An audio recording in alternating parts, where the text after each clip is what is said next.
आपका ताल्लुक ब्राह्मण खानदान से रहा, लेकिन अक्सर देखा गया है कि आप इस्लाम से बहुत ज्यादा करीब। जी। आप इस्लाम की तारीफ में जी चाहते हैं कि बहुत कुछ बोला जाए, इतना बोलते हैं आप इस्लाम के बारे में, ये कैसे मुमकिन? देखिए, इंसान को मोहब्बत कहीं भी किसी से भी हो जाती है, वही बात है। अब मुझे जैसे उर्दू से हो गई मोहब्बत तो हो गई, उर्दू जबान अगर मुझे बहुत मेरे दिल के करीब है तो है। ऐसे ही बस एक बहुत कुछ गलतफहमियां भी बहुत फैली हुई हैं। और मैंने जैसे कहा कि मेरे अब्बू बहुत कट्टर ब्राह्मण थे, मैंने उनको बहुत दुनिया भर के सब मैंने हमारे घर में काफी मैंने पूजा पाठ करते देखा है। लेकिन कभी कभी क्या होता है, आप किसी चीज से नहीं अगर जुड़ पाते तो नहीं जुड़ पाते।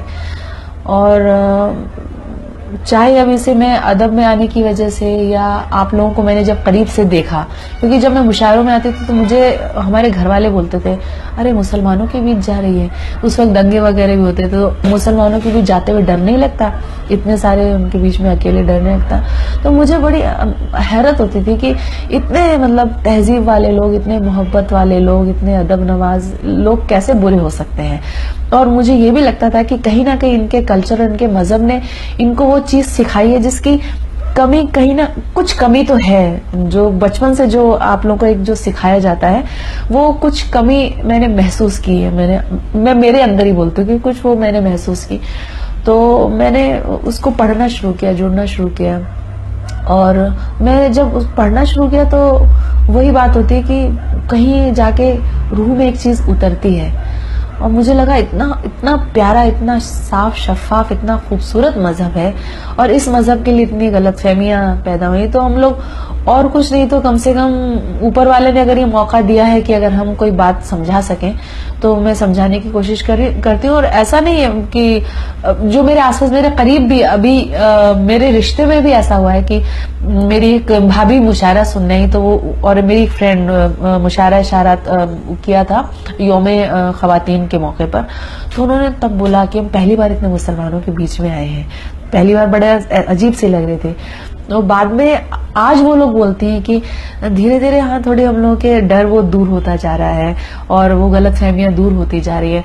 उन लोगों ने खुद ने बोला कि आपके पास अगर कोई किताब हो तो हमें दो पढ़ने के लिए। तो हम और कुछ नहीं कर सकते, पूरी दुनिया में तो हम सफाई नहीं कर सकते हैं अगर गंदगी फैली हो तो, लेकिन हम अपने आसपास के माहौल को जरूर सुधार सकते हैं। तो मेरी कोशिश है कि अगर इसके बारे में कुछ गलतफहमी है तो मैं दूर कर सकूं। और यकीनन इस्लाम बहुत ही अच्छा मजहब है, और मेरा दावा भी है कि जो इसको समझने की, पढ़ने की कोशिश करता है वो मुतासिर हुए बगैर नहीं रह सकता।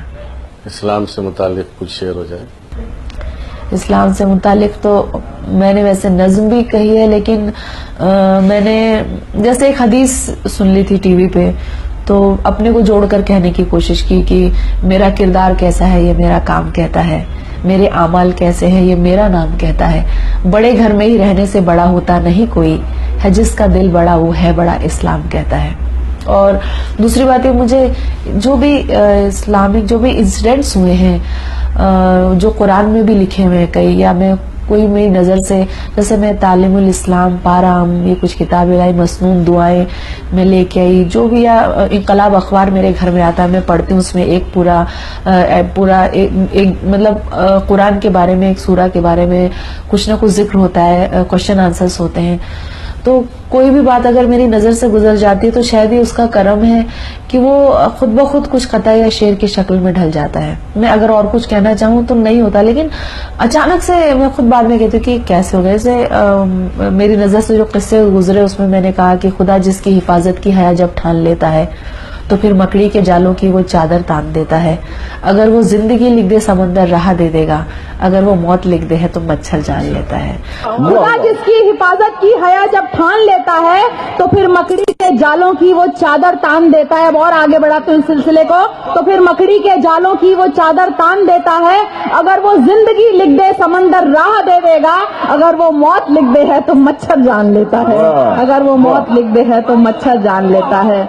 और इन सब पे यकीन करने को जी चाहता है। मतलब मुझे कभी भी नहीं लगा कि ये सब जो जिक्र हुआ है, चाहे वो नमरूद का हो, चाहे शद्दाद का हो, चाहे फिरौन का हो, ये वाकई हुए होंगे और ये सब असल बिल्कुल घटनाएं हैं, वो दिल चाहता है उन पे यकीन करने को, यकीन करता है। अभी तक भी है हिंदुस्तान में उर्दू के दीवाने, यहाँ ईमान वालों में हया है अब तलक बाकी।